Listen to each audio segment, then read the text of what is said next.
एक गांव में बानो नाम की एक लड़की रहती थी जिसकी उम्र मात्र 16 साल थी।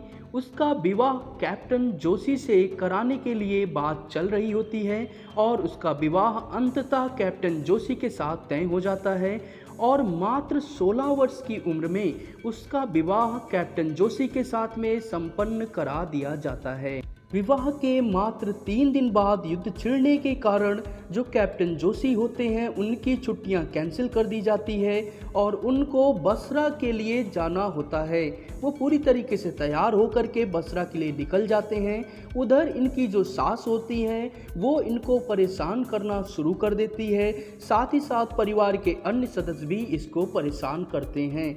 कोई कहता है कि तुम्हारा पति अब नहीं आएगा तो कोई कुछ और। इन सभी बातों को सुन करके बानो बहुत ज़्यादा दुखी हो जाती है और क्षय रोग से ग्रसित हो जाती है। इसी के साथ में लगभग 2 साल का जो समय है बीत जाता है। कैप्टन जोशी वापस आ करके अपनी माँ से पूछते हैं बानो कहाँ है। तब वो उनको बताती हैं कि क्षय रोग के कारण उसे सैनिटोरियम में भेजा गया है।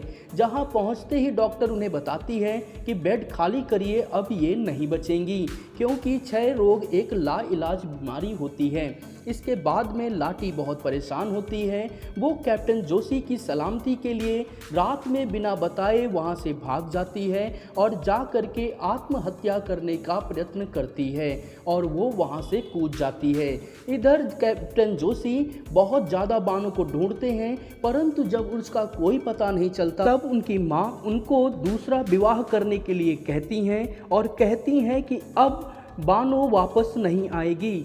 इसके बाद में कैप्टन का विवाह प्रभा के साथ में संपन्न कराया जाता है और हंसी खुशी रहते रहते 16 साल बीत जाते हैं। इनके 2 पुत्र और एक बेटी भी होती हैं। उसके बाद ये घूमने के लिए नैनीताल गए होते हैं जहां पंडितों के साथ में इन्हें बानो भी नजर आती है, लेकिन बानो इन्हें पहचान नहीं पाती। पता लगाने पे पता चलता है कि जब इसने आत्महत्या की कोशिश की तो इसकी जीभ कट गई और याददाश्त चली गई। इतने में बानो वहां से चली जाती है। इसके बाद में कैप्टन जो होते हैं वो सोचने लगते हैं कि क्या इस बात को बताया जाए या यहीं ख़त्म कर दें। अंततः वह निर्णय लेते हैं कि अब इस बात को सबसे मैं छुपा के रखूँगा कि बानो जिंदा है।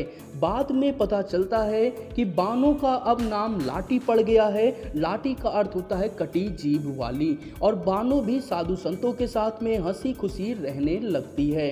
तो ये है हमारी आज की कहानी लाटी। आपको कैसी लगी कमेंट करके बताएं। साथ ही ऐसी और वीडियो के लिए चैनल को सब्सक्राइब, वीडियो को लाइक करना ना भूलें।